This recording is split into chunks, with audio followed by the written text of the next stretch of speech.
Reciban un cordial saludo, autoridades universitarias, invitados especiales, docentes, profesionales de la construcción, estudiantes y público en general.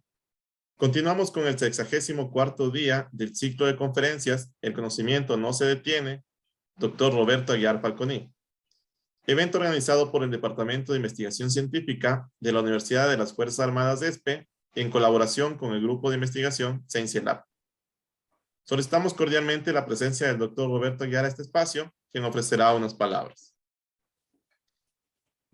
Muy buenas noches. Quiero agradecer a nuestro conferencista, el doctor Juan Carlos Bielma, por haber aceptado dictar una conferencia más en este ciclo, en este programa de conferencias que estamos dictando.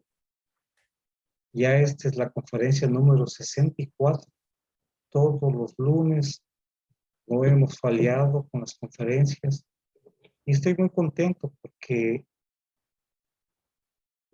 como quien dice, ya la gente quiere participar. Me escriben algunos investigadores. Hoy recibí un correo de un doctor de Chile, de la Universidad de Concepción, que también quería participar dictando la conferencia. Yo le invité que venga a esta conferencia para que él vea cómo son. Esto indica que la gran aceptación que ha tenido este programa de conferencias. Y hoy, de qué gusto escucharle al doctor Bielma, quien va a hablar sobre el comportamiento de los edificios esquineros de Portoviejo durante el terremoto de 2016. Un tema muy apasionante, muy interesante. Le agradezco, doctor Bielma, nuevamente por haber aceptado esta invitación. De igual manera, le agradezco al futuro doctor Brian Cagua por ser nuestro anfitrión. Muchas gracias, doctor Aguiar, por sus palabras, por esa bienvenida. Me uno a la bienvenida del doctor Juan Carlos Bielma a este espacio. Antes de dar paso a su conferencia, voy a leer un breve resumen de su hoja de vida. Ingeniero civil en el año 1994, Universidad Centro Occidental Lisandro Alvarado, Venezuela. Ingeniero técnico de obras públicas 2005, Ministerio de Educación y Ciencia, España. Magíster en Ciencia de Ingeniería Estructural 2003, Universidad de los Andes, Venezuela.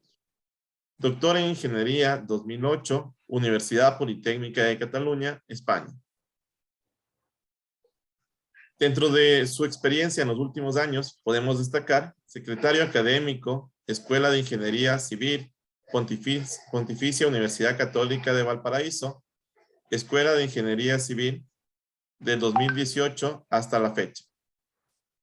Profesor adjunto, Pontificia Universidad Católica de Valparaíso, en la Escuela de Ingeniería Civil, desde el 2017 hasta la fecha. Becas, ganador de beca postdoctoral en el programa Prometeo Ecuador en enero 2014.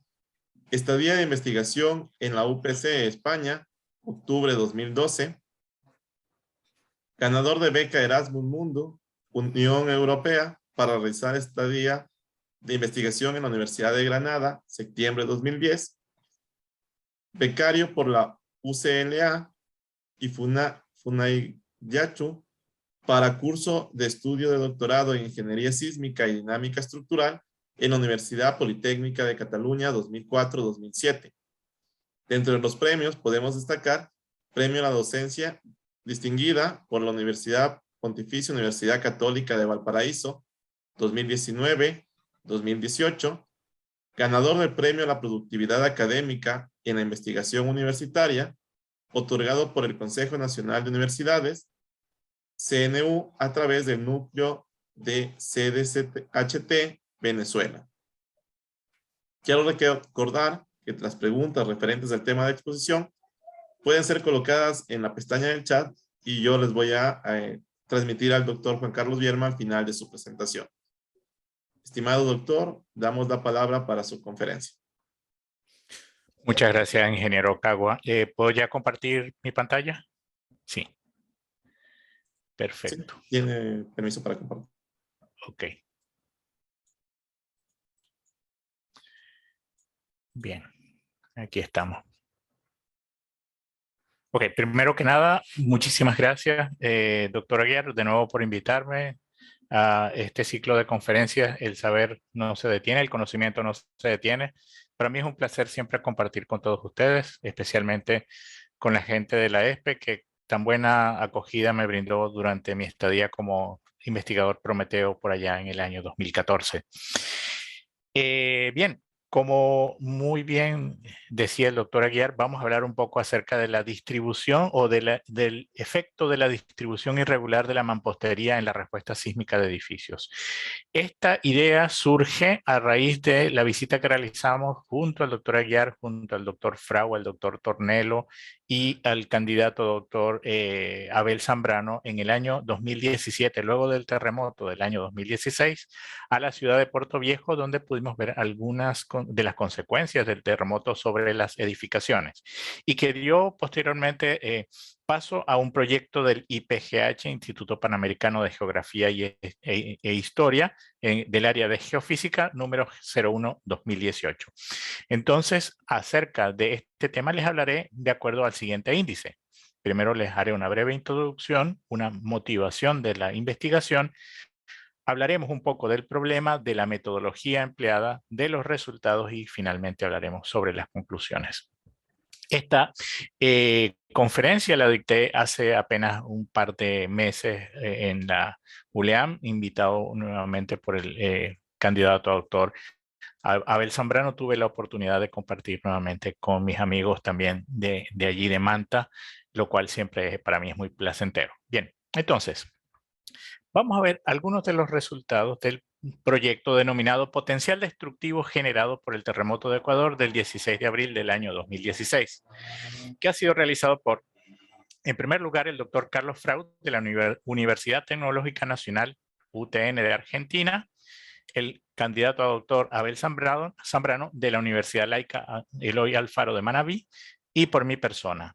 Y hemos contado con el inmenso placer de tener la asesoría del doctor Roberto Aguiar, quien nos ha guiado en cuanto a la formulación del proyecto al IPGH y sobre todo en la tipificación de la respuesta sísmica de los edificios, porque él estuvo en primera persona, fue uno de los encargados de hacer un levantamiento de los daños de los edificios, y sobre todo en este trabajo voy a hacer referencia a un trabajo publicado por el doctor Aguiar y que hace eco de las observaciones de dichos daños. Bien, ya ustedes saben que el 16 de abril, lamentablemente, en el año 2016 hubo un terremoto de magnitud de momento 7.8 que causó varios daños en algunas de las ciudades costeras del Ecuador.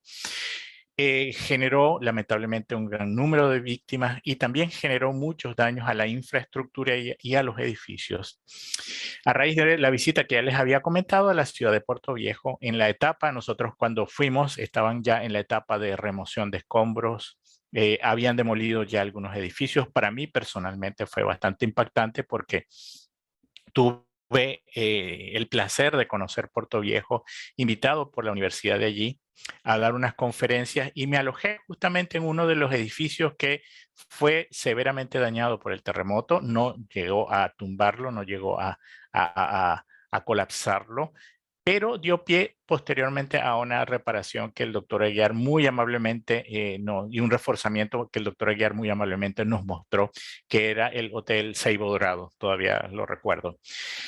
Obviamente, haber caminado por esas calles, haber recorrido el casco central de Puerto Viejo, haber hablado y visto a su gente, a mí pues me impactó muchísimo, porque después volví y de verdad los daños eran cuantiosos. Y hubo una cosa que me llamó muchísimo la atención, y que fue el hecho de que prácticamente todos los edificios de las esquinas habían sido demolidos producto de que el terremoto les causó muchos daños. Y ahí vino entonces la pregunta: ¿por qué esos edificios precisamente fueron los que terminaron colapsando? A raíz entonces de esta situación, de esta evidencia, pues las preguntas nos fueron conduciendo a hacer más y más preguntas, que finalmente nos llevaron a una conclusión de que estos edificios, aparte de algunas características de precariedad de la construcción y falta de proyecto ingenieril, se habían aunado a una condición especial que tenían estos edificios que se construían en las esquinas, en donde la mampostería, los cerramientos o la albañilería, como se les conozca, se ubicaba en los perímetros de las zonas no abiertas, obviamente, que daban a las fachadas. Y esto trajo como consecuencia de que los edificios tuviesen un comportamiento dinámico irregular, altamente afectado por la torsión. Entonces, nosotros lo que hicimos fue, bueno, vamos a hacer una especie de simulación numérica. No podemos replicar esto en laboratorio porque montar esto en una mesa vibratoria sería excesivamente costoso. Ya ustedes lo saben, hacer este tipo de ensayos en laboratorio sería lo ideal, sería fantástico, pero hay que contar con muchísimos recursos monetarios. En nuestro caso, podemos echar mano a lo que justamente hace el doctor Aguiar con su programa Science Lab, que ha ido perfeccionando a lo largo de los años y le ha ido metiendo módulos y poniendo aplicaciones cada vez más específicas, pues que consiste en hacer análisis no lineal a este tipo de edificaciones. Bien, aquí vemos algunas de las fotografías de los edificios dañados. Aquí tenemos edificios esquineros. Algunos de estos edificios, algunas de estas fotografías fueron suministradas por el candidato a doctor Abel Zambrano. Aquí podemos ver el edificio Marinero antes y después del terremoto. El edificio Marinero, observen ustedes que tenía unas fachadas que en España, en la normativa española, se les conoce como edificios con fachadas diáfanas. ¿Qué significan fachadas diáfanas? Que son fachadas abiertas, como efectivamente ustedes lo pueden apreciar aquí. Tenían un primer piso de tipo o de uso comercial, como la gran mayoría de todos los edificios ubicados en el centro de Puerto Viejo, y el resto de los pisos pues estaban dedicados a residencial. Observen que igual la parte residencial tenía pues muchas aberturas, como corresponde en este tipo de casos, porque las aberturas dan paso a las ventanas y a unos grandes balcones. Aquí tenemos una fotografía después del terremoto, cómo quedó el edificio Marinero. Prácticamente desapareció, lo tuvieron que demoler porque sufrió gravísimos daños. Otro caso son edificios ubicados justo en la calle Chile. Este otro edificio que ustedes pueden ver aquí había sido dañado, no con tanta severidad por el terremoto. Aquí ustedes pueden observar lo que sucedió en los pisos superiores. En estos pisos superiores pues se ven los daños, no estaban ocupados en este momento, y aquí en el piso inferior pues habían vuelto a la actividad. O simplemente este otro tipo de edificio. Aquí podemos observar estas columnas de doble altura que son especialmente vulnerables cuando se tratan de terremotos, porque son unas columnas que van a ser muy flexibles y que son propensas a grandes daños por las cargas laterales. Observen que este edificio fue cerrado completamente, fue tapiado para evitar el ingreso de las personas. Bien, entonces a raíz de estas observaciones y a raíz de un estudio que hicieron el doctor Aguiar y Mieles y que fue publicado en la revista de Ingeniería de Estructuras, la revista internacional de revista de Ingeniería de Estructuras, en el año 2016, se hacía referencia a algunos de los edificios emblemáticos de la ciudad de Puerto Viejo que habían sufrido daños, entre ellos algunos edificios esquineros. De ese trabajo se tomó la tipificación de los edificios, la tipificación de los daños, cuáles eran los daños preponderantes que se habían producido, y lo que se trató fue de hacer una simulación numérica a través de un modelo estructural apropiado que permitiera entonces entender por qué el colapso se produjo en dichos edificios y que fue un colapso o fue un daño sísmico que superó al daño sísmico que sufrieron muchos de los edificios aledaños que compartían, por ejemplo, tecnologías constructivas, compartían años de construcción, pero que en cierto modo no habían llegado a colapsar. Bien, ¿cuáles fueron las causas que motivaron los daños avanzados y el colapso de algunos de los edificios? Los autores señalan: número 1, el nivel de aceleración que superó ampliamente la aceleración de diseño normativa contemplada para la época en la cual fueron construidos los edificios. Número 2, la excesiva flexibilidad de las estructuras. En algunos casos, esta flexibilidad se veía incrementada por la utilización de vigas de banda.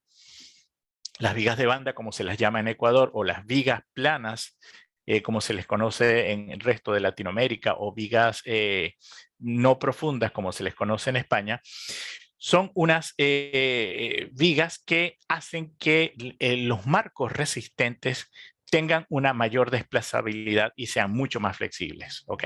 Y allí entonces nosotros lo que encontramos eran vigas de banda completamente embutidas en las losas nervadas que constituían las losas de estos edificios.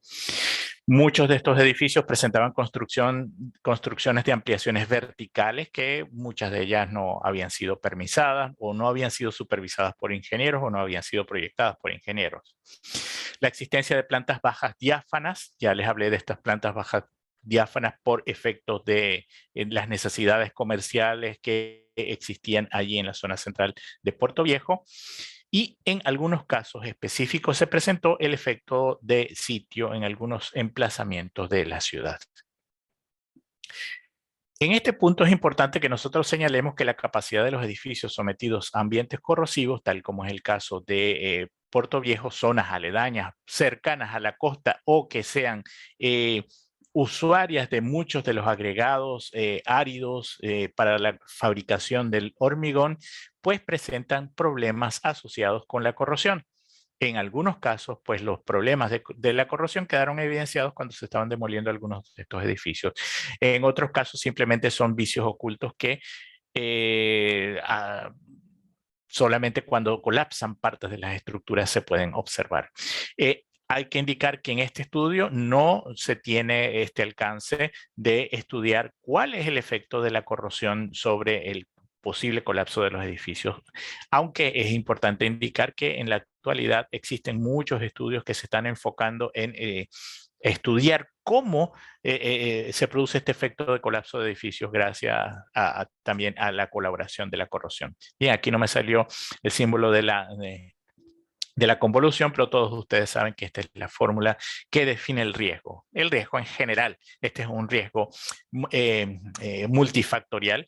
El riesgo multifactorial se define como la convolución, aquí donde nos aparece este símbolo de interrogante, tiene un símbolo de convolución, de la amenaza.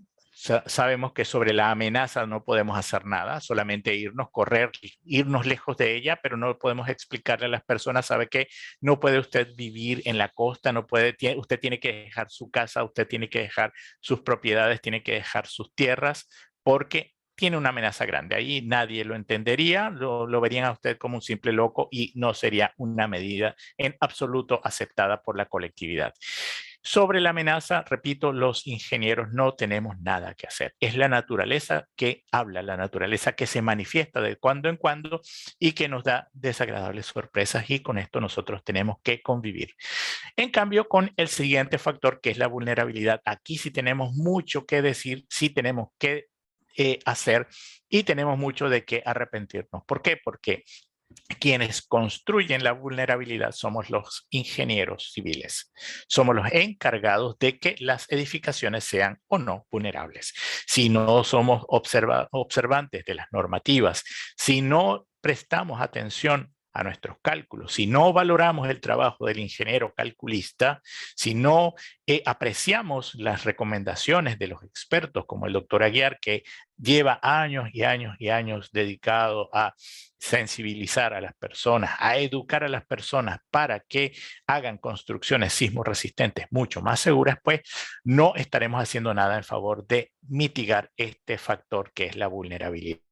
Aquí tenemos una gran responsabilidad y sobre esta nosotros tenemos que responder desde el punto de vista profesional. Bien. Últimamente, dentro de la vulnerabilidad se está incluyendo también la exposición, pues aquí les traigo, digamos, la fórmula más sencilla que se presenta sobre el riesgo.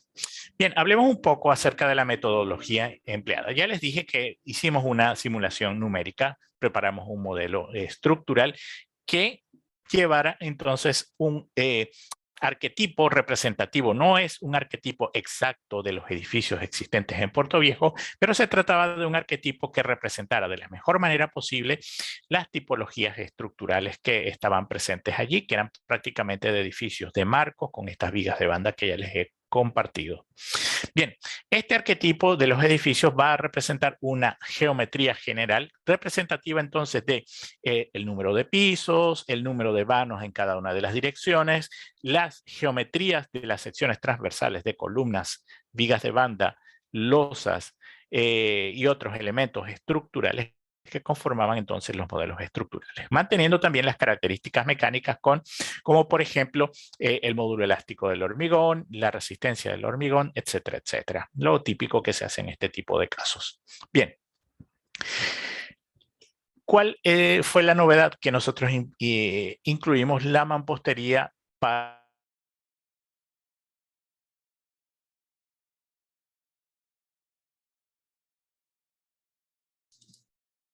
Buenas noches, estimado doctor. No le escuchamos. No sé si tal vez es solamente mi computador o los demás asistentes tienen el mismo problema.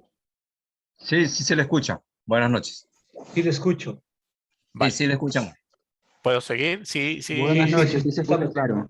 Muchas gracias por confirmar. Por favor, doctor. Gracias, muy amable. Ok, entonces aquí tenemos nuestro arquetipo. Como ustedes pueden ver, se trataba de hacer un arquetipo lo más simple posible. No nos íbamos nosotros a complicar con grandes irregularidades, no nos íbamos a meter con muchos vanos porque no valía la pena. Lo importante aquí era extraer la esencia de este tipo de edificios. Como ustedes pueden apreciar, el arquetipo se caracterizaba por la presencia entonces de unas fachadas diáfanas sin presencia de mampostería. Como ustedes pueden apreciar, aquí tenemos las fachadas que daban hacia las esquinas y hacia el otro lado, hacia los otros linderos, nosotros teníamos entonces unos ejes estructurales que iban acompañados de la famosa mampostería. En este caso, la mampostería se colocaba entonces en estos dos linderos. Aquí tenemos una representación isométrica, una representación tridimensional, donde nosotros podemos apreciar las alturas del edificio, podemos apreciar las vigas de banda, completamente embutidas dentro de las losas, y podemos apreciar hacia el fondo entonces la presencia de la mampostería y las fachadas abiertas. Aquí le hemos dado una vuelta de 90 grados al edificio y podemos apreciar entonces la presencia de la mampostería entonces modelada justamente en estas dos fachadas externas. Bien. ¿Cómo nosotros utilizamos la mampostería? La mampostería se modeló utilizando el conocido modelo de Crisafulli. En este caso, pues tenemos una estructura de elementos típicos de hormigón armado. Se trata entonces de vigas y de columnas de hormigón armado, cuyo dimensionado y cuyo armado, pues, se trató de que reprodujera de la forma más fidedigna la tipología o la forma como se construía en Puerto Viejo en esos edificios que colapsaron. El elemento de mampostería que ustedes pueden ver acá es un elemento que se modela a través de un macromodelo. ¿Qué significa un macromodelo? Es un elemento finito que representa la respuesta de todos los componentes de mampostería que tenemos aquí adentro. ¿Qué significa eso? Significa que ese macromodelo va a representar no solamente las unidades de mampostería, cada uno de los ladrillos, sino que va a representar la interacción de los ladrillos con la estructura que los rodea y el mortero de pega que los une. Entonces, ese macromodelo, según el modelo de Crisafulli, está conformado por los siguientes componentes. En primer lugar, tiene unas bielas de compresión y de tensión que se van a activar dependiendo del sentido de la acción sísmica. Por ejemplo, si tenemos una acción sísmica que implica un empuje de izquierda a derecha, entonces vamos a tener que esta diagonal se me va a comportar a compresión y esta otra diagonal se me va a comportar a tracción. Entonces, estas dos diagonales iban a estar actuando o iban a estar interactuando de forma alterna dependiendo del signo de la acción dinámica. Esto superpuesto a otra biela, en este caso una biela de corte. En este caso podemos observar esta biela de corte que se activaba dependiendo si estaba a compresión. Aquí la tenemos activada en color rojo cuando estaba comprimida y se desactivaba automáticamente en el modelo, en el macromodelo, si empezaba a actuar a tracción. Aquí lo podemos entonces observar. De este macromodelo, entonces con este macromodelo se pudo entonces simular la presencia de la mampostería en estas en estos ejes estructurales característicos que ya les he comentado. Bien, aquí tenemos un resumen de cuáles fueron las resistencias empleadas para el modelo. Recuerden, como les dije, no estábamos utilizando unos valores que se hubiesen obtenido ni de ensayos destructivos posteriores, porque no había cómo, porque ya estaban demolidos los edificios. Simplemente tomamos valores típicos suministrados por el candidato doctor Abel Zambrano, quien había hecho estudios previos y que nos sugirió los siguientes valores que ustedes observan en pantalla, tanto para la definición de los elementos de hormigón, de acero de refuerzo y de las unidades de mampostería. Ojo, aquí les quiero llamar la atención porque estas unidades de mampostería no son el macromodelo. Aquí estas unidades de mampostería me representarían únicamente el ladrillo. Lo que ustedes ven entonces en estas dos tablas anexas son las resistencias tanto a corte como a compresión y a tracción de los puntales que ya les he señalado. Puntales a compresión, puntales a tracción y los puntales que actuaban a corte. ¿Ok? Bien, una vez que ya se ha modelado el edificio, se procedió a realizar el análisis. Como ya les he dicho, el análisis se lleva a cabo utilizando análisis no lineal, en este caso, planteando los siguientes tipos de análisis. El primer tipo de análisis lo que busca es una aproximación a la respuesta dinámica del edificio. Para esta primera respuesta dinámica nosotros transformamos al edificio, lo volvimos a sus características lineales elásticas y le realizamos un simple análisis modal. Posteriormente, entonces, realizamos el análisis no lineal con empuje incremental, convencional y adaptativo. ¿Qué tipo de análisis es este? Seguramente muchos de ustedes lo conocen, lo habrán llevado a la práctica. Es ni más ni menos el análisis pushover, solo que en un primer término lo utilizamos como análisis incremental convencional, aplicando cargas laterales que responden a una distribución triangular invertida.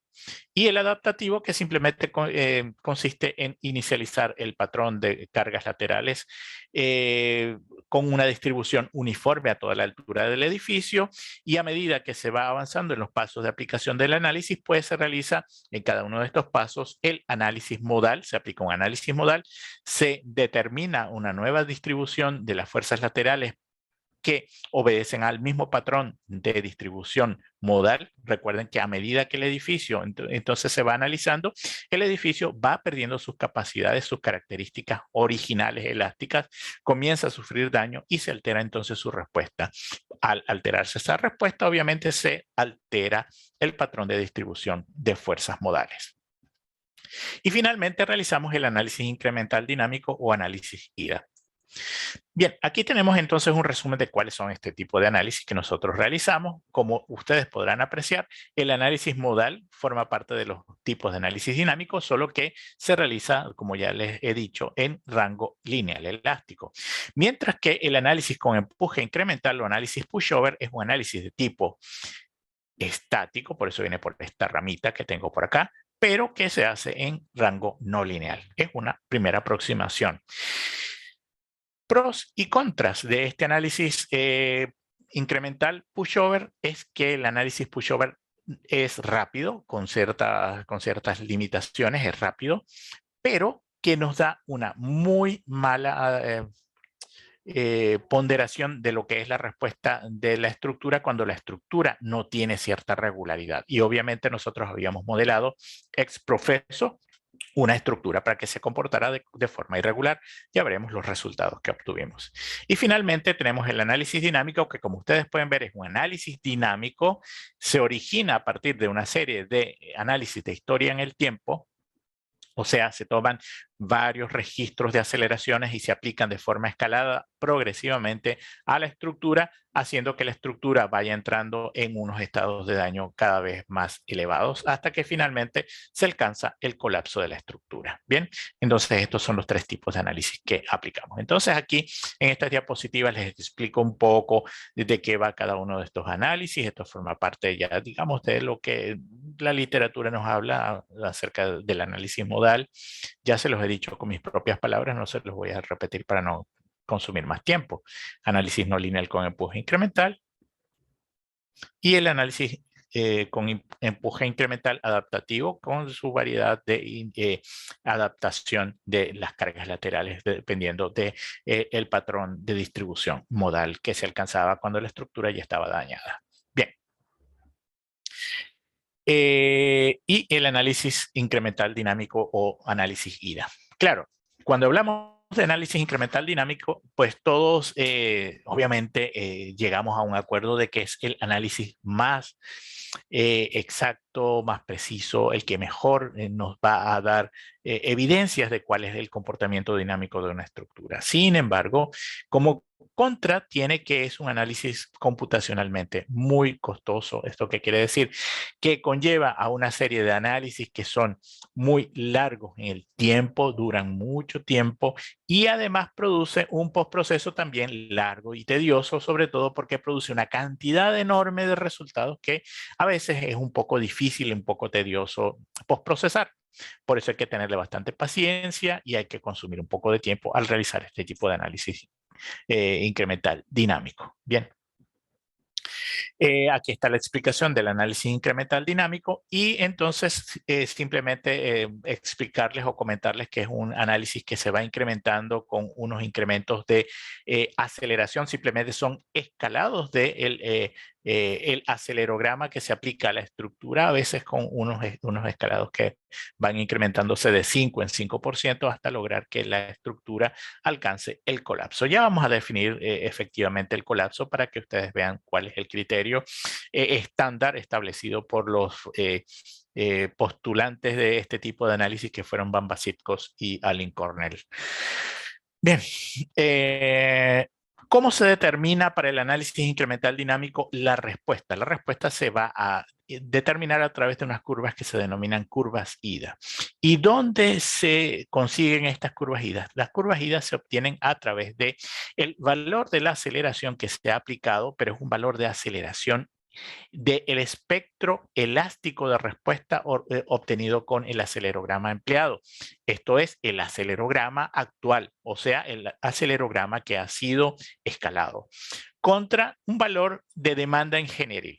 Este valor de demanda en general puede ser de varios tipos, puede ser un desplazamiento, puede ser una torsión, como lo veremos hoy día. Veremos que la torsión también se puede tomar como un valor de parámetro de demanda en general, o puede ser también las derivas de entrepiso, o puede ser también la deriva global. El que mejor se adapte al tipo de daño que nosotros deseamos capturar. En este caso, ya nosotros sabemos que el análisis incremental dinámico emplea en gran medida la deriva de entrepiso como un indicador muy asociado con el daño que se llega a producir en las estructuras. Por eso veremos que en nuestras curvas IDA, pues este va a ser el parámetro escogido. Bien, aquí nosotros tenemos entonces unas tablas que nos muestran cuál es la respuesta del análisis modal. ¿Cuál es la respuesta del edificio sin mampostería? Veamos que el edificio sin mampostería pues tenía una respuesta bastante claramente orientada hacia lo que es una respuesta netamente traslacional. Como ustedes pueden ver aquí, para el periodo que mueve la mayor masa en una dirección, vemos que existe una clara respuesta traslacional. Mientras que en el edificio, aquí está, perdón, el edificio con mampostería y aquí tenemos el edificio sin mampostería. Aquí tenemos una respuesta que es rotacional, una respuesta torsional y una respuesta que es netamente traslacional. Aquí vemos entonces que tenemos el 80% de la masa que se mueve de acuerdo a la dirección X y de acuerdo a la dirección Y para el modo 1 y para el modo 2. Mientras que ya aquí en el modo 1 nos aparecía una cierta fracción torsional. Esto ya es una evidencia de que la distribución de la mampostería obviamente estaba jugando en contra de la respuesta sísmica de este tipo de edificios. Bien, aquí tenemos los resultados directamente obtenidos del análisis pushover, análisis con empuje incremental, en este caso el análisis pushover convencional, el que se emplea utilizando una distribución triangular inferior, en donde nosotros podemos apreciar cuál es la respuesta del edificio cuando se le empujaba con signo positivo y cuál es la respuesta cuando se le empujaba con signo negativo. Observemos, aquí no estamos hablando entonces de dirección Y y de dirección X, porque como el edificio ex profeso nosotros lo dimensionamos para que tuviese las mismas dimensiones tanto en Y como en X, no hizo falta que hiciéramos análisis en las dos direcciones, sino que en una sola dirección, pero con signos cambiados. Bien, aquí nosotros aplicamos entonces el análisis y observen que se alcanzaba unos ciertos pics. Observen, quiero llamarles la atención con estos pics que se aprecian aquí. ¿Qué sucedió aquí? Aquí era donde empezaba a fallar la mampostería. Fíjense que la mampostería hasta cierto punto comenzaba a colaborar y llegado un punto, la mampostería abandonaba. La mampostería se rompía para unas derivas inferiores al 1%, encargándose solo la estructura de marcos de recibir las cargas laterales. Por eso es que se producía, digamos, este bajón notable aquí y aquí, que evidencia entonces el abandono de la mampostería. Aquí nosotros hemos puesto en curva roja pues la pushover original, y aquí en curva azul o en líneas azules hemos puesto la idealizada. La idealizada, entre otras cosas, permite, como ustedes pueden ver, el balance de la energía disipada tanto por el sistema ideal como por el sistema original, y que pues se logra mediante la aplicación de una formulación específica que nosotros tenemos pues publicada. Bien, aquí tenemos el análisis pushover adaptativo, donde nosotros podemos observar que se tiene una menor respuesta, una respuesta menos dúctil, producto justamente de que en el edificio este tipo de análisis pues evidencia el estado avanzado incremental de daños que se iba produciendo con la actualización del vector de fuerzas laterales. Observen además que el análisis pushover adaptativo evidenció de mejor manera la caída que se producía cuando la mampostería ya dejaba de trabajar. ¿Cómo es eso de que la mampostería deja de trabajar? Quiere decir esto que alcanzado un cierto umbral de fuerza lateral, simplemente la mampostería ya no resiste más y simplemente deja de actuar. O sea, la mampostería se convierte o se transforma dentro de nuestro modelo estructural en un peso muerto. Ya deja de proporcionar tanto rigidez como resistencia lateral. ¿Ok? Esto lo veremos en algunos gráficos que son más dicientes más adelante. Bien, y muy interesante, pues que nosotros pudimos calcular la ductilidad de desplazamiento con estos tipos de análisis. Por ejemplo, con el análisis convencional, observen, se obtuvo una ductilidad de desplazamiento de 2,5, de 2,9, dependiendo del signo de aplicación de las fuerzas. Y en el análisis adaptativo, como ya les había adelantado, se produjo una ductilidad menor que 2. Este tipo de ductilidad o estos valores de ductilidad, hay referencia, por ejemplo, en la normativa española. Ellos allí utilizan para el cálculo de los edificios de losas planas o de vigas planas un valor de ductilidad de 2. Los españoles usan ese valor de ductilidad en su norma de construcciones sismo resistentes del año 2002 de forma un tanto cautelar, pero debemos recordar que estos edificios allí en España, en el terremoto de Lorca, si mal no recuerdo, en el año 2011, se produjo un elevado número de edificios que colapsaron por esta misma razón, porque ellos realmente los diseñan con factores de ductilidad que finalmente inciden sobre los factores de reducción de respuesta muy bajos. Y se espera efectivamente una ductilidad muy baja. Y aquí entonces les traigo estas figuras. ¿Qué nos dicen estas figuras? Lo que nos marcan son las evoluciones de las rotaciones de cada uno de los pisos del edificio respecto del desplazamiento lateral. ¿Qué quiere decir esto? Esto es extraído del análisis pushover. ¿Qué quiere decir? Que en la medida en la cual nosotros aplicábamos el análisis pushover, obviamente el centro de gravedad del techo se iba moviendo una cierta cantidad. Observen que entonces si graficamos el movimiento del centro de gravedad del techo contra la rotación medida en radianes de cada uno de los centros de gravedad de cada uno de los pisos del edificio, nos vamos a topar con una gran sorpresa. Fíjense que todos los pisos, piso 4, piso 3, piso 2 y piso 1, comenzaban prácticamente a rotar linealmente. Rotaban linealmente. ¿Qué quiere decir esto? Que a medida que aplicábamos fuerzas laterales, se evidenciaba un desplazamiento del centro de gravedad del techo y se iban produciendo unas rotaciones prácticamente linealmente dependientes de ese desplazamiento de techo, hasta que se alcanzaba prácticamente un desplazamiento de techo de 10 centímetros, en donde observen que se producía entonces esta anomalía, este salto, este retroceso, donde las rotaciones se reducían bruscamente. ¿Qué quiere decir esto? ¿Qué significa esto para nosotros? Esto lo que significa es que mientras la mampostería se mantenía activa, la rotación se incrementaba a medida que se incrementaba el desplazamiento lateral. ¿Por qué? Porque el edificio, gracias a la presencia de la mampostería, era altamente irregular, era altamente torsional porque tenía la presencia de dos ejes laterales excesivamente fuertes en comparación del resto de los ejes resistentes. Cuando se producía la ruptura o cuando se alcanzaba la ruptura de la mampostería, que era este punto, observen entonces que se producía esta brusca caída. ¿Por qué? Porque el edificio trataba de corregirse. ¿Qué quiere decir esto? Que el edificio trataba de volverse otra vez regular. Por eso se reducía la rotación. El edificio es como si como si la torsión se redujera bruscamente, producto de que el edificio trataba de volverse otra vez regular.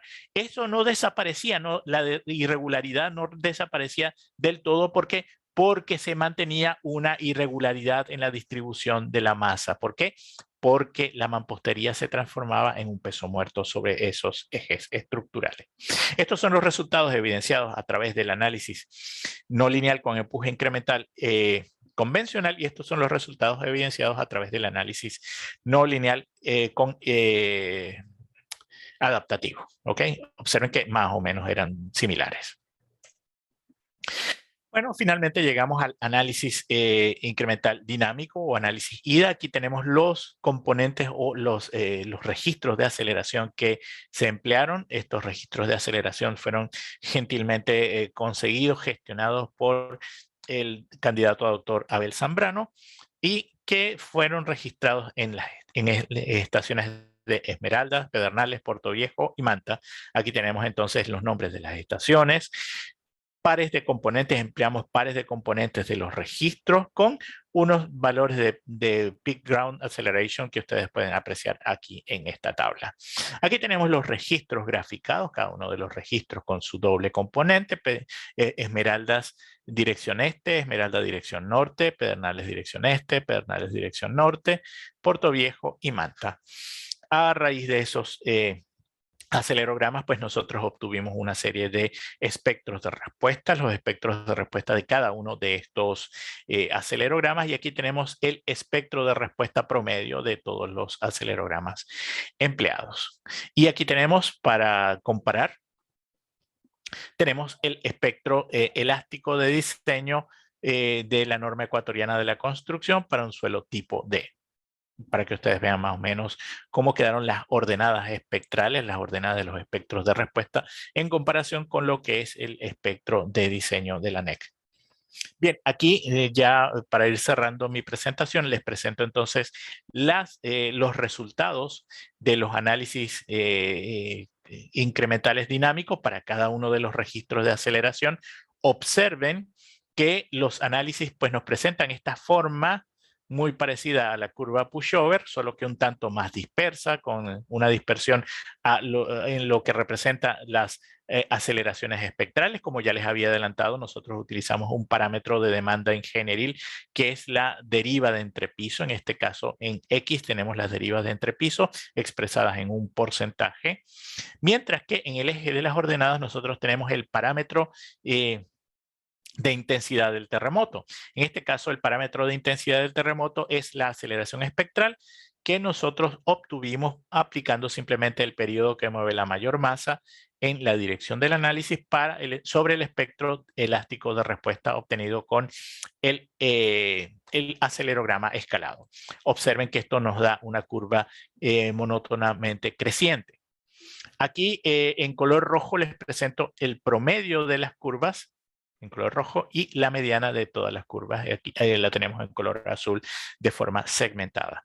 ¿Qué nos dicen Van Vasilievskos y Cornell? Nos dicen que el punto de colapso dentro del análisis IDA se alcanza en aquel punto en el cual se tiene posteriormente una pendiente que es menor o igual a la pendiente inicial de la curva IDA. O sea, en un punto como este, por ejemplo, donde tengo el cursor, vemos que la pendiente va cayendo y cuando esta pendiente es menor que el 20% de la pendiente inicial, allí nuestros autores, Von Vasipkos y Cornell, nos dicen, ahí su estructura alcanzó el punto de colapso. Observen que el punto de colapso para este tipo de estructuras es un punto de colapso que prácticamente nos coincide o viene siendo menor que un 1% de la deriva. Es un valor de 1% de deriva, es una deriva realmente muy baja, muy baja. Lo que se espera es que una estructura que sea dúctil alcance un punto de colapso en torno a 3. Entonces esto nos da una idea, en primer lugar, de que es un edificio muy poco dúctil. Y segunda evidencia que nosotros encontramos es este valor de la aceleración espectral. La aceleración espectral nos llegó apenas, a duras penas, a un 0,2 G. Para las demandas sísmicas que representó este terremoto sobre el Ecuador, que fueron unas demandas sísmicas muy elevadas y que se evidencian en los registros de aceleración a través de las PGA que les mostré en la tabla anterior, pues ustedes podrán ver que el edificio realmente tuvo una resistencia por este lado muy baja. Bien, y con el valor medio, por eso es que es bien importante, perdónenme, voy a retroceder aquí un poquito, con el valor medio, con la mediana, es importante utilizarla porque con la mediana nosotros podemos elaborar la curva de fragilidad. Aquí tenemos nuevamente entonces esta representación y la representación se hace simplemente con una distribución log normal donde el valor medio es el que corresponde a este punto del 50% de la probabilidad de colapso, es una curva de fragilidad de colapso. Entonces, donde se tiene el 50% de probabilidad de colapso, ese punto es el que corresponde a la aceleración de diseño que ustedes vieron que era inferior a 0,2 G. ¿Qué quiere decir esto? Que si nosotros ingresamos, por ejemplo, con un valor de demanda de aceleración elástica, en este caso, de acuerdo a la NEC, para la zona sísmica en cuestión, observen que la probabilidad de colapso que nos entrega o que nos entregaba este tipo de estructura era casi de un 90%. Una probabilidad de colapso casi segura. O sea, casi que esta tipología estructural no iba a poder soportar la acción sísmica impuesta, imagínense ustedes, por el espectro elástico de diseño de la NEC. Ahora ustedes comparen cómo quedaba el espectro elástico de la NEC con respecto de las ordenadas espectrales representadas a través de los acelerogramas utilizados y fíjense que se tendrían unas demandas de aceleración mucho mayores que obviamente iban a producir unas probabilidades de excedencia de la condición de colapso pues mucho más profundas. Bien, hablemos un poco entonces de las conclusiones. Es evidente la necesidad de que nosotros como proyectistas estructurales incorporemos la mampostería dentro de nuestros procesos de cálculos de las estructuras, porque realmente nosotros estaríamos calculando unas estructuras completamente distintas a las que realmente nos vamos a encontrar finalmente actuando cuando ocurre un terremoto. Los resultados muestran evidentemente que la respuesta de la estructura objeto del estudio se vio alterada por la presencia de la mampostería. El modelo empleado logró capturar cuál fue el modo de falla que se evidenció en los edificios esquineros durante el terremoto del año 2016, especialmente entonces por el efecto de la excentricidad que dio origen entonces a un comportamiento irregular torsional. El análisis con empuje incremental no es del todo confiable cuando nosotros tenemos edificios irregulares como el que es el objeto de este estudio. Sin embargo, es una buena primera aproximación. Sabemos que tenemos que utilizarlo con cuidado. El análisis pushover no nos sirve para todos los casos, nos sirve solo para aquellos edificios que sean pero que muy regulares, tanto en planta como en elevación. Tenemos que tomar con mucho cuidado entonces estos resultados porque pueden dejar de ser válidos para un caso específico. Solo que nos dijo el análisis pushover, nos dijo que la ductilidad estaba en torno a 2, así que este es un valor que nosotros tenemos que tomarlo con cuidado, pero tenerlo como una referencia que nos da un edificio que tiene una ductilidad realmente baja. Bien, y finalmente el análisis incremental dinámico del modelo deja en evidencia la inadecuada resistencia lateral del edificio, que se vio obviamente perjudicado por la presencia de grandes momentos torsores.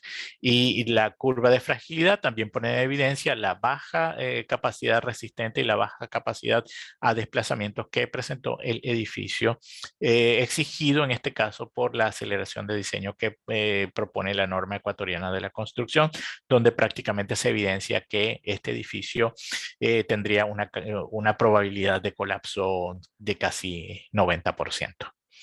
Bien, esta ha sido mi presentación. Quisiera saber si hay alguna pregunta por parte de la gentil audiencia, y con mucho gusto, si está en mis manos, pues trataré de responderla. Muchas gracias, estimado doctor Juan Carlos Bielma, por la brillante presentación. Realmente muy claro. También generar conciencia respecto a esta tipología estructural. A continuación vamos a pasar a las preguntas por parte de los asistentes.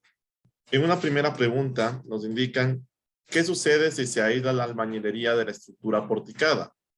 Yo le complemento tal vez a eso. ¿Ustedes hicieron los modelos sin las mamposterías en estas mismas tipologías estructurales? Sí, muy buena pregunta. ¿Qué sucede si la mampostería está aislada? Sería una buena medida de mitigación. ¿Por qué? Porque la mampostería, al no estar conectada con la estructura, pues evitaría aportar ese exceso de rigidez y ese exceso de resistencia que hacen que la estructura se comporte como irregular. Pero sería hasta cierto punto una medida insuficiente. ¿Por qué? Porque ya les he mencionado que el efecto torsional no se logró evitar completamente, porque la mampostería, aun cuando la logremos aislar, sigue formando parte de un peso muerto sobre la estructura. Y al tener un peso muerto concentrado en unos ejes estructurales alejados del centro de rigidez de la estructura, nos va a producir una cierta excentricidad que no nos elimina del todo ese brazo que es el que finalmente se encarga de producir el momento torsor. Y sobre su pregunta, ingeniero Cagua, sí, efectivamente, nosotros modelamos la estructura, la analizamos sin la mampostería y con la presencia de este peso muerto. Simplemente pusimos ese exceso de peso como una carga distribuida uniforme sobre los ejes donde estaba la mampostería.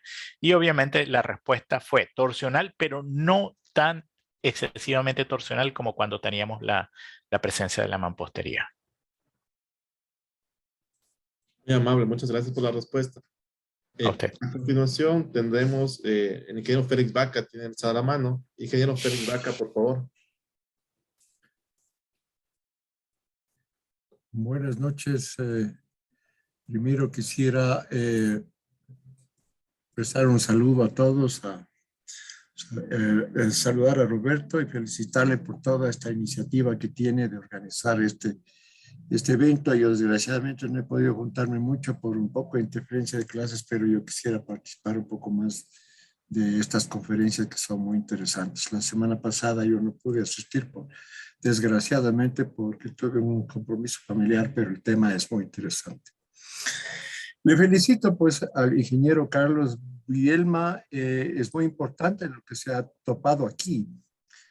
Por algo casi ya 10 años, yo estoy en Quito, en el Distrito Metropolitano, trabajando en el tema de la certificación de los proyectos. Entonces, a lo largo de estos años, yo he llegado a la conclusión de que las memorias de cálculo no sirven.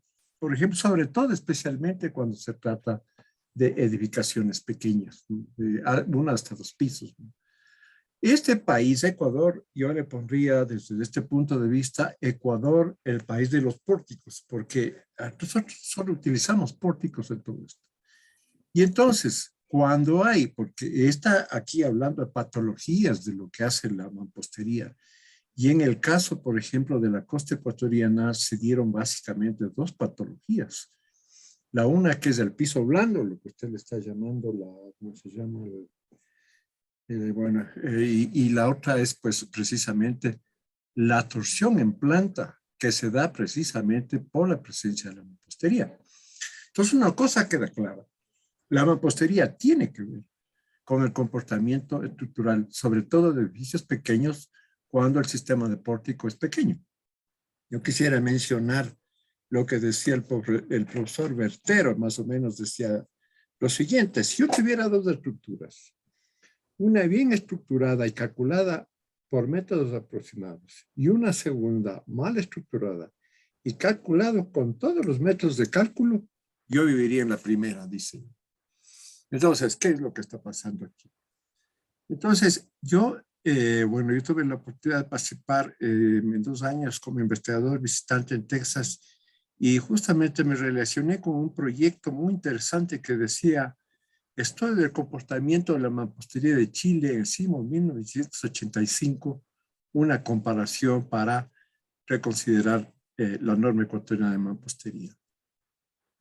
Entonces, ahí yo vi, bueno, y es muy sabido por todos, de que en México y en Chile, entre otros países, ¿no? También en Colombia, en Perú también es mucho, en Honduras, en Costa Rica.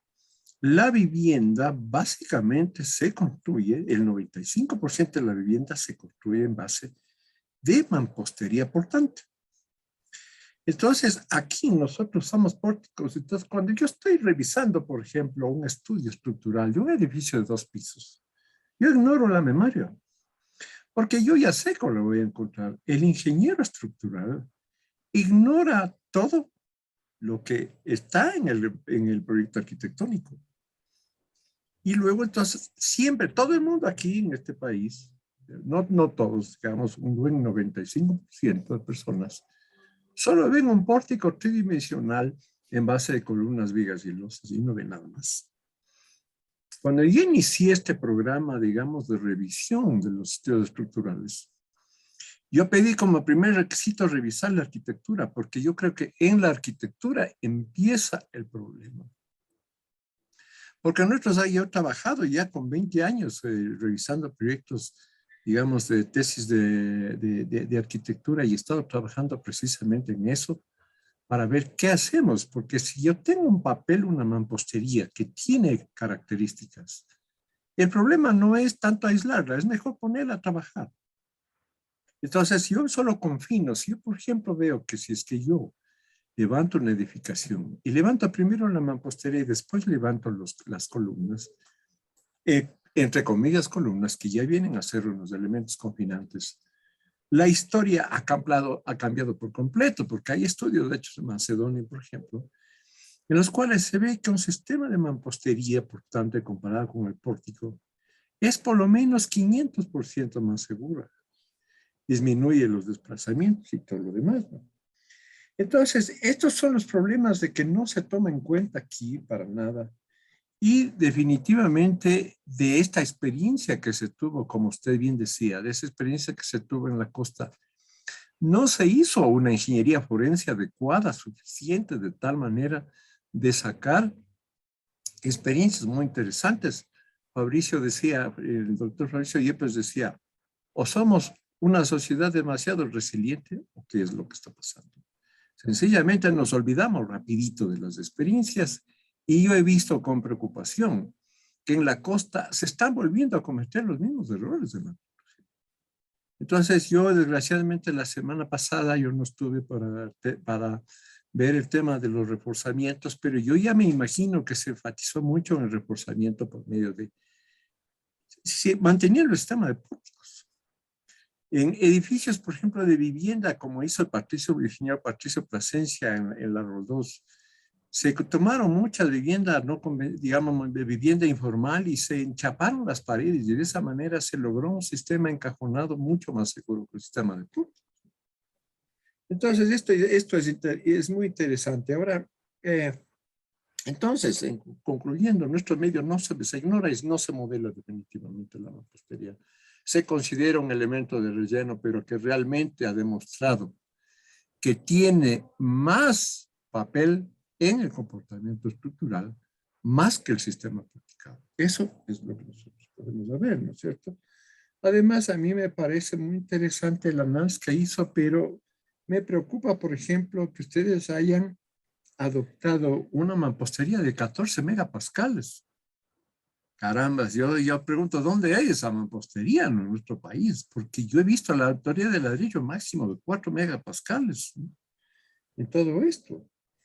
Entonces, este sistema pushover también es un poco, digamos, tiene su relativa aplicación en cuanto al tema de mampostería, porque también yo pienso que se está olvidando un poco el efecto del confinamiento, o sea, de como que es una mampostería pobremente confinada, pero tiene un confinamiento cuando se trata de, digamos, de colocar, tratar de hacer la mampostería rellena como una diagonal equivalente, está bien, pero también tiene sus limitaciones, sobre todo en el estudio de pushover. No sé hasta qué punto ese modelo funciona bien en el pushover. Yo tengo mis serias dudas al respecto. Entonces, esto es lo que yo quería más o menos comentar. ¿Y qué más? Y yo sé, entonces, en definitiva, yo pienso que aquí las cosas no estamos haciendo bien. Pienso, incluso yo yo estoy trabajando ahorita en la norma ecuatoriana de la construcción, por ejemplo, en el capítulo de la vivienda, y yo quisiera desterrar los pórticos, porque el pórtico, el ingeniero cree que es un sistema tridimensional, columnas, vigas y losas, e ignora la mampostería.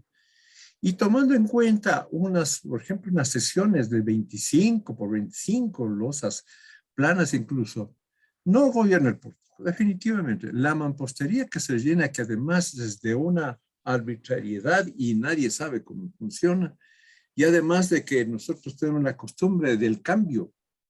La gente se dice que en 10 años, cada 10 años, el usuario cambia, bota paredes, pone otras paredes y todo eso. Entonces, yo ya me imagino que aquí, pues, nosotros estamos hablando de reforzar pórticos, pero no estamos hablando de encajonar, no estamos hablando de ir a incursionar, emigrar hacia el muro de corte, que es definitivamente el sistema más apropiado. Esos son los comentarios que yo quería hacer. Si a ustedes les parece, muchas gracias.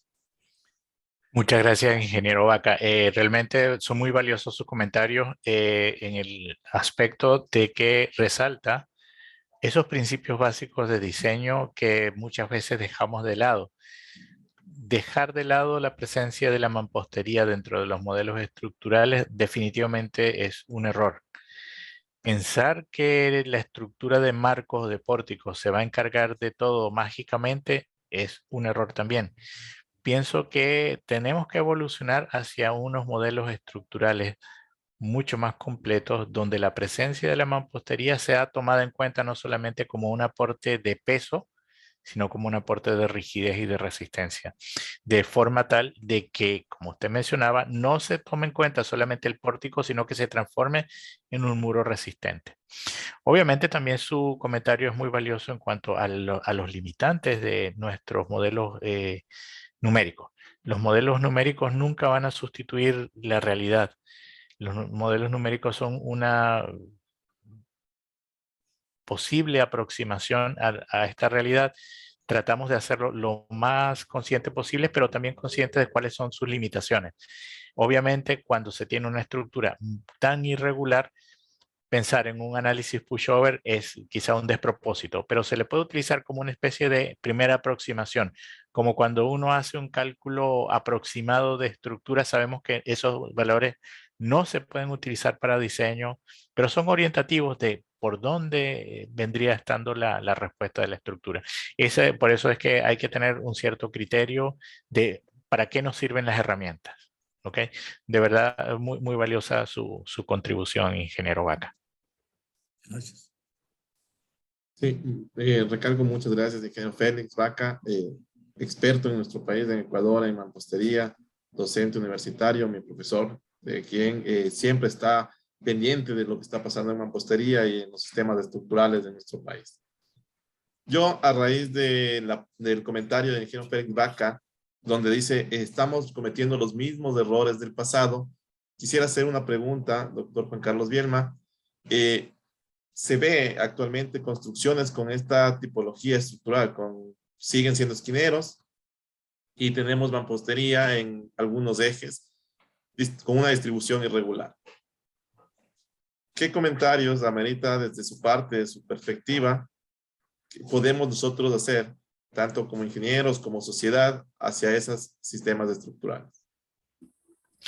Retomando un poco, gracias por la observación, retomando un poco el comentario del ingeniero Vaca, es necesario que nuestras sociedades se vuelvan cada vez más resilientes.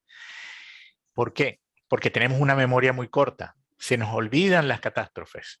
Perdemos rapidito la memoria de qué nos ha sucedido recientemente y volvemos a construir de la misma manera como ya no nos ha funcionado. Como pensamos como que el terremoto se fue y no va a regresar nunca más.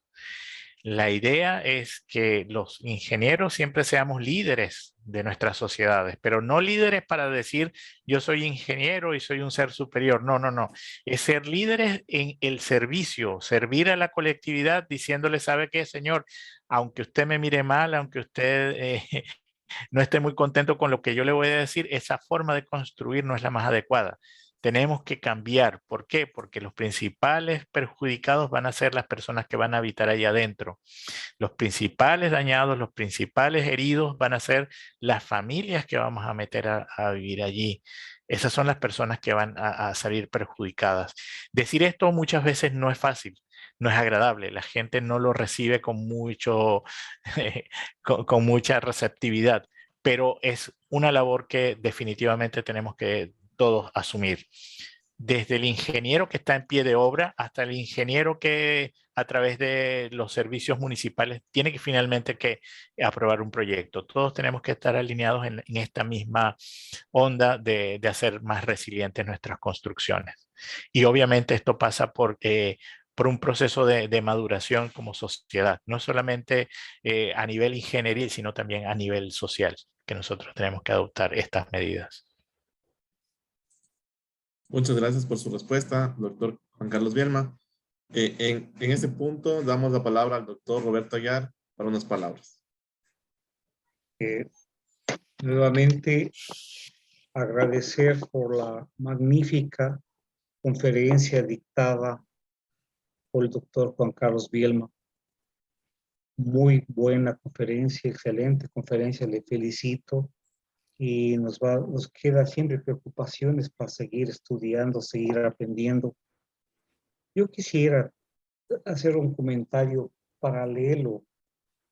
Yo no creo que seguimos mal, es verdad, pero sí hay casos de construcciones en el Ecuador que he visto que hay un buen nivel ingenieril.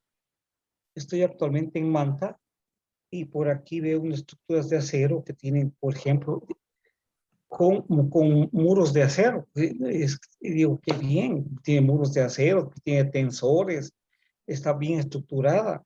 Entonces, sí creo que algo se ha aprendido de este terremoto. Y más que si algo se ha aprendido hay mucha gente muy preparada en el Ecuador que ha sacado su doctorado. Gracias a estas conferencias he podido conocer que tenemos tranquilamente unos 20 doctores nuevos que han venido con muy buen nivel ingenieril a elevar el nivel técnico. Estoy seguro que ellos estarán aportando en estas construcciones que uno va observando. Entonces, bueno, retomando, felicitaciones, doctor Bielma, excelente su conferencia y espero contar con usted en un futuro cercano para que nos dé otra conferencia la misma. Antes de terminar, me ha dado mucha alegría ver a un amigo desde hace muchos años que conozco al ingeniero Julio Bravo Segovia, que vele aquí por este medio que asistió a esta conferencia. Ya le voy a, si es que tiene mi correo, escríbame para conversar un poco, ingeniero. Muchas gracias. Muchas gracias, doctor Aguiar, por sus palabras.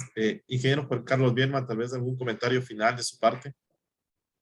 No, en línea con lo que comentaba el doctor Aguiar, quiero recordar aquella construcción de la policía, si mal no recuerdo, doctor Aguiar, que visitamos en Manta, esa estructura de acero fantástica que después del terremoto quedó entera. Recuerdo que la persona que estaba allí con nosotros nos decía que solamente habían saltado un par de pernos. Ese es un buen ejemplo de esa buena ingeniería que usted menciona, doctor Aguiar.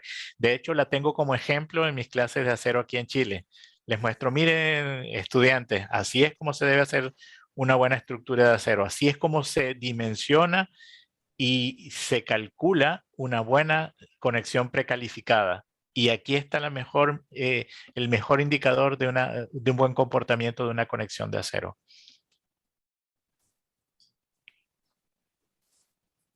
Muy importante los comentarios.